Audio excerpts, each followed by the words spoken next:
बातमीपत्रामध्ये आता पाहणार आहोत सकाळच्या महत्त्वाच्या 100 बातम्या अतिशय वेगवान स्वरूपात सुरुवात करूयात। छत्रपती संभाजीनगरमधील सिल्लोड तालुक्यातील कन्नड, फुलंब्री आणि पैठण तालुक्याच्या काही भागात मुसळधार पाऊस झालाय।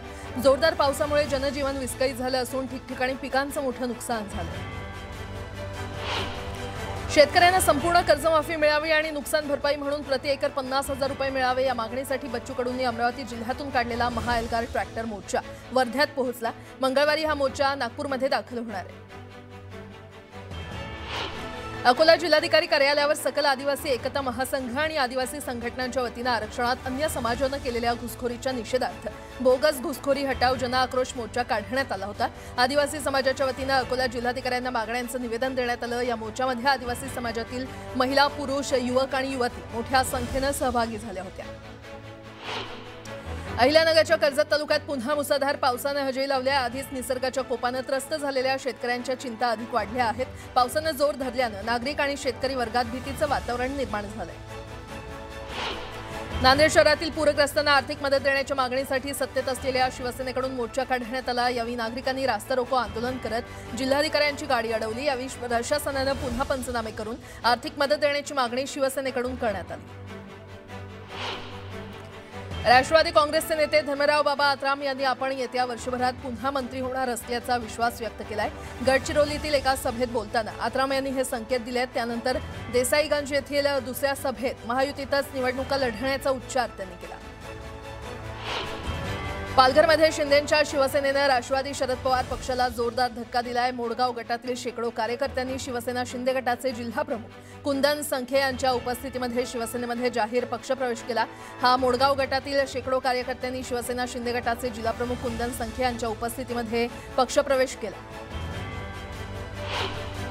चंद्रपूर जिल्ह्यातील गोडपिंपरी येथील स्थानिकांनी केलेलं आंदोलन हे तब्बल 9 तासांच्या रास्ता रोकोनंतर मागे घेण्यात आलं।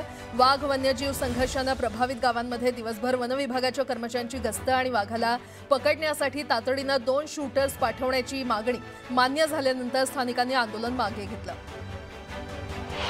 गोंदिया जिल्ह्यात मुसळधार पावसामुळे कापणीला आलेल्या धान पिकाचं मोठं नुकसान झालंय। यासंदर्भात तात्काळ पंचनामे करण्याचे निर्देश दिलेले आहेत। नुकसानग्रस्त भागाचा अहवाल आल्यानंतर पुढील कार्यवाही करू असं आश्वासन गोंदिया जिल्ह्याचे नवनियुक्त पालकमंत्री इंद्रनील नाईक यांनी दिले। रत्नागिरी जिल्ह्यातील हर्णे बंदरात सलग तिसऱ्या दिवशी वादळ सदृश परिस्थिती निर्माण झाली आहे आणि या अनिश्चित हवामानामुळे मच्छीमारांची चांगलीच तारांबळ उडाली असून अनेक बोटी सुरक्षेच्या कारणास्तव किनाऱ्यावर परत आणण्यात आल्या। आता एक मोठी बातमी। साताऱ्याच्या फलटणमध्ये झालेल्या महिला डॉक्टर आत्महत्येवरून बीड जिल्ह्यातील वडवणीचे ग्रामस्थ आक्रमक झालेत। वडवणीमध्ये आज कडकडीत बंद पुकारण्यात आलेला आहे। डॉक्टर तरुणीच्या आत्महत्या प्रकरणी सखोल आणि निष्पक्ष चौकशी करण्यात यावी या मागणीसाठी गावकऱ्यांनी हा बंद आयोजित केलाय।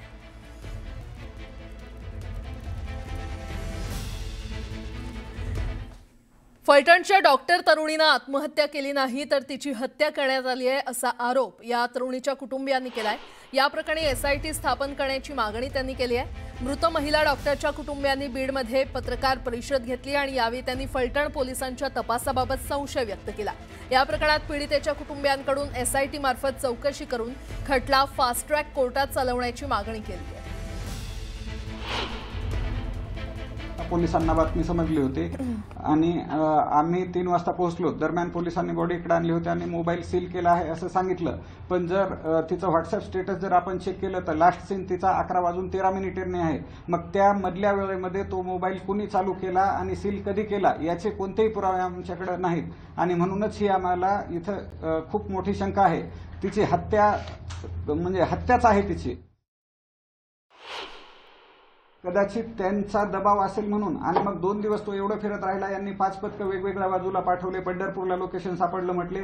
मग एवढं फिरून असताना बरोबर मुख्यमंत्री येणार त्याच्या अगोदरच्या दिवशीच कसं काय आले आणि ते सर्व तयारी करून 2 दिवसामध्ये त्यांनी वकील वगैरे लावून त्यांची बाजू हे करून त्यांना जेव्हा माहिती झालं तेव्हाच ते सरेंडर झालं असं आम्ही पाहतो आणि त्यामुळेच हे पोलिसांना या सर्व गोष्टी माहीत असणार आहेत। एवढं असून तो रात्री 12-12:30 वाजता का तिथं हजर होतो हे यामुळेच आमची शंका पोलिसांवर वाढत आहे आणि त्यांनीच हत्या करून मुद्दामून पुरावे नष्ट करून तो तिथं हजर झालेला आहे असे आम्हाला वाटते। फलटणच्या डॉक्टर तरुणीच्या आत्महत्येप्रकरणी सुषमा अंधारे यांनी पत्रकार परिषद घेत गंभीर आरोप केलेत। खासदार रणजित सिंह नाईक निंबाळकर यांनी डॉक्टर तरुणीवर दबाव आणल्याचा आरोप त्यांनी केला। त्यानंतर आता निंबाळकरांकडून अंधारे यांच्यावर 50 कोटींचा अब्रू नुकसानीचा दावा ठोकण्यात आलाय। अंधारेंनी लेखी माफी मागावी अशी मागणी निंबाळकरांच्या वकिलांनी केली आहे। जे सुषमा अंधारे, जयश्री आगवणे यांनी पुण्यामध्ये प्रेस कॉन्फरन्स घेतली आणि दादांबद्दल जी बेताल वक्तव्य केली त्याच्या प्रत्युत्तरादाखल मी आज त्यांना बदनामीची नोटीस पाठवलेली आहे, ज्याच्यामध्ये त्यांनी केलेल्या प्रत्येक आरोपाचं खंडन केलेलं आहे आणि त्यांना लेखी माफी मागायला सांगण्यात आलेलं आहे आणि लेखी माफीसोबत 50 कोटी रुपये त्यांनी नुकसान भरपाई द्यावी। तुमच्याकडे सत्ता असेल, संपत्ती असेल, माणसं असतील, ताकद असेल, फडणवीसांचा आशीर्वाद असेल, तुमच्याकडे सगळं आहे, पण माझ्याकडे एक गोष्ट आहे जी तुमच्याकडे नाही। खंबीरपणे सत्याला सामोरी जायची आणि कुठल्याही संकटात न डगमगता, शब्द न फिरवता आपल्या शब्दावर ठाम राहण्याची। त्यामुळे निंबाळकरची तुमच्या प्रत्येक आक्षेपाला मी कायदेशीर उत्तर देत, मी कायदेशीर लढायला तयार असेल। मी माफी मागणाऱ्यांच्या परंपरेतली नाही। फलटण उपजिल्हा रुग्णालयातील आत्महत्या केलेली डॉक्टर तरुणी आणि आरोपी PSI गोपाल बदने यांच्यामध्ये जानेवारी ते मार्च या कालावधीमध्ये संभाषण झाले, पण त्यानंतर त्यांच्यात कोणतंही संभाषण झालं नाही। पण आत्महत्येच्या दिवशी त्यांचा आरोपी प्रशांत बनकर यांच्याशी फोटोवरून वाद झाला होता, अशी माहिती राज्य महिला आयोगाच्या अध्यक्षा रुपाली चाकणकर यांनी दिली आहे। बनकर याच्याशी झालेल्या वादानंतरच त्या तरुणीनं घर सोडलं आणि ती लॉजवर जाऊन राहिली, अशी माहिती त्यांनी दिली आहे। त्यांच्या या माहितीनंतर या प्रकरणाला नवं वळण मिळण्याची शक्यता आहे।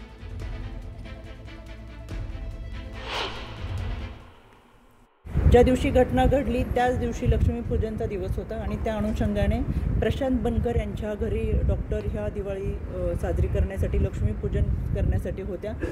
फोटो काढण्यावरून फोटो नीट आले नाहीत यावरून त्या दोघांमध्ये वाद झाले आणि त्या वादाचं रूपांतर फार मोठ्या प्रमाणामध्ये भांडण आणि त्याच्यामुळे त्यांनी त्या घरातून निघून तिथल्या एका मंदिराच्या ठिकाणी गेले। त्यांचे वडील प्रशांत बनकर यांचे त्यांना समजून सांगण्यासाठी की सणी संध्याकाळच्या वेळेस इथं थांबू नका असं करून त्यांना परत एकदा घरी आणलं, पण त्याच्यानंतर त्या लॉजवरती राहायला गेल्या। शेतकरी कर्जमाफीच्या मुद्द्यावर बच्चू कडूंनी ट्रॅक्टर महाएल्गार मोर्चा काढलाय। अमरावतीतून निघालेला हा मोर्चा वर्ध्यात पोहोचलाय। हा मोर्चा नागपुरात धडकणार आहे। कडूंना चर्चेसाठी मुख्यमंत्री फडणवीसांनी मुंबईला बोलावलं होतं, मात्र आपण मोर्चा सोडून जाणार नसल्याचं कडूंनी सांगितलं। आपण मोर्चा सोडून गेलो तर इकडे शेतकऱ्यांना कोण सांभाळणार? सरकारनंच त्यांना त्यांचा प्रतिनिधी पाठवावा अशी मागणी कडूंनी केली आहे। आता इथे सगळे लाखो लोक येईल आणि आम्ही तिकडे जर गेलो तर आणि इकडे कायदा सुव्यवस्थेचा प्रश्न निर्माण झाला तर ते कोण पाहणार? खरी नेतृत्वच नाही आहे तर मग लोकांनी काय प्रॉब्लेम केले तर मोठी अडचण येऊ शकतं। हे कायदा सुव्यवस्थेच्या दृष्टिकोनातून त्यांना पण ते शक्य, त्यांना पण ते लक्षात येऊ शकतंय आणि म्हणून आम्ही त्यांना सांगितलं की तुमचा प्रतिनिधी इकडे पाठवा। आम्ही ज्या मागण्या केल्या त्याच्यातलं काय तुम्ही निर्णय घेऊ शकता, नाही घेऊ शकत तसं पाठवा, म्हणजे आम्हाला निर्णय घ्यायला सोपं होईल ना।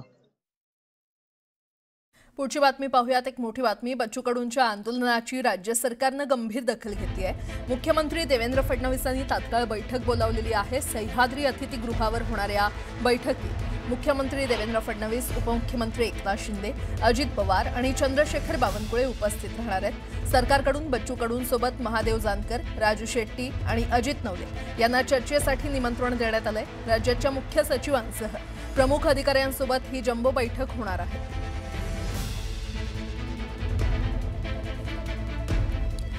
पुन्हा एकदा बातम्या पाहूयात वेगवान स्वरूपात।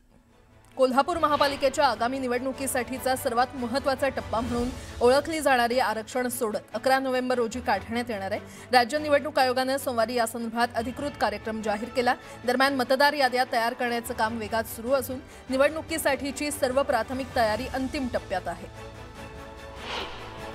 पुणे महापालिकेच्या प्रभाग रचनेचं आरक्षण कधी पडणार याकडे राजकीय कार्यकर्ते इच्छुक उमेदवारांचे डोळे लागले होते. अखेर राज्य निवडणूक आयोगानं या तारखा जाहीर केल्यात. 11 नोव्हेंबर रोजी प्रारूप आरक्षण सोडत जाहीर होणार आहे. या आरक्षणावर 24 नोव्हेंबरपर्यंत नागरिकांना हरकती आणि सूचना नोंदवल्यानंतर 2 डिसेंबरला अंतिम आरक्षण सोडत जाहीर होणार आहे. SIR बाबत पत्रकार परिषदेत निवडणूक आयोगानं मोठी घोषणा केली आहे. मुख्य निवडणूक आयुक्त ज्ञानेश कुमार म्हणालेत की बिहारमध्ये SIRच्या यशस्वी अंमलबजावणीनंतर आता SIRचा दुसरा टप्पा देशातील इतर निवडणूक राज्यांमध्ये देखील लागू केला जाईल. दुसऱ्या टप्प्यात देशातील 12 राज्य आणि केंद्रशासित प्रदेशांमध्ये तो लागू केला जाईल. मनसे आणि महाविकास आघाडीतर्फे मुंबईत 1 नोव्हेंबर रोजी मोर्चा काढण्यात येणार आहे. या मोर्चाची तयारी ठाकरे बंधूंकडून सुरू आहे. या पार्श्वभूमीवर मनसे अध्यक्ष राज ठाकरे यांनी पक्षाच्या प्रमुख नेत्यांची बैठक घेऊन 1 नोव्हेंबरचा मोर्चा दिशादर्शक ठरेल अशी तयारी करण्याच्या सूचना केल्या. मावळमध्ये राजकारणाचा पारा चढू लागलाय. पंचायत समिती, जिल्हा परिषद आणि स्थानिक स्वराज्य संस्थांच्या निवडणुकीची रणधुमाळी सुरू होताच मावळमधील महाविकास आघाडीनं पत्रकार परिषदेत एकत्र लढण्याचे स्पष्ट संकेत दिले. वोट चोरी आणि मतदारांच्या नावाच्या अदलाबदली दुबार नावं अशा संदर्भात पंढरपूर शहरात नगरपालिकेच्या रचनेमध्ये 12,600 नागरिकांनी हरकती दाखल केल्या आहेत. काँग्रेसचे शहराध्यक्ष आदित्य फत्तेपूरकर यांनी याबाबत थेट सत्ताधाऱ्यांना इशारा देऊन मतदान प्रक्रिया सुरळीत चालवण्यासाठी हरकतींवर तात्काळ निर्णय घेण्याचं आवाहन केलंय.